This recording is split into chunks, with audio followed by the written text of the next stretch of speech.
আসসালামু আলাইকুম। নতুন আরেকটি দিনের নতুন আরেকটি ব্লগে সবাইকে স্বাগতম জানাচ্ছি আমার ছাদ বাগান থেকে। সকালবেলা ছাদে দেখতে আসলাম যে ছাদের গাছগুলোর কী অবস্থা। এখন এত বেশি রোদ থাকে আর গরম, তার জন্য কিন্তু ছাদ বাগানের কোনো যত্নই নিতে পারতেছি না। পুরো আগাছা দিয়ে ভরে গেছে। আর বাইরের আকাশটা মাশাআল্লাহ অনেক বেশি সুন্দর আর চকচকা। আর এখানে অতিরিক্ত বৃষ্টির কারণে আমার এই ফুল গাছটা মারা গেছে।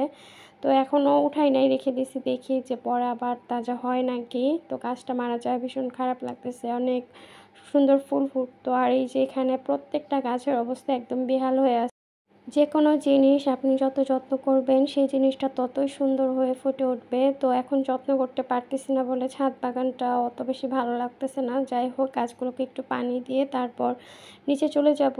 তো এখানে পুঁইশাকগুলোকে একটু দেখে নিতেছিলাম। তো গরমের কারণে ছিটছিট পড়ে গেছে। তো ভাবতেছি এগুলোকে তুলে তারপর অন্যান্য শাকের সাথে খেয়ে ফেলবো। আর এই যে এখানে ধুন্দুল, এই পোকাগুলোর যন্ত্রণা, এবার তো ধুন্দুল খেতেই পারতেছি না। একটু বড় হলে এই পোকাগুলো নষ্ট করে ফেলতেছে। আর ধুন্দুল গাছটাও কেমন যেন মরে যাইতেছে। অনেক বেশি বৃষ্টি হওয়ার কারণে হয়তো হচ্ছে।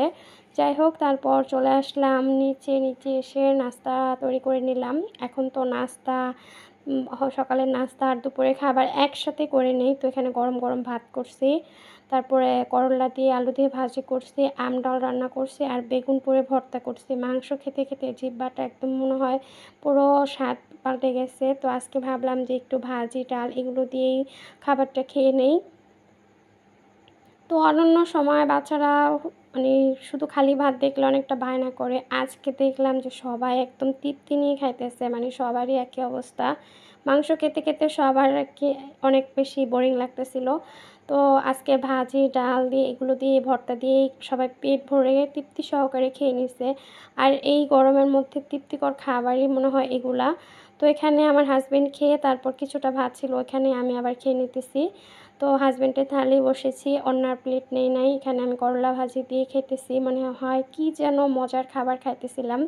তারপর সারাদিন তো ওই ভাজি, ডাল, ভর্তা দিয়ে খাওয়া হয়েছে। এখানে রাত্রের জন্য আমি একটু বিরিয়ানি রান্না করে নিতেছি।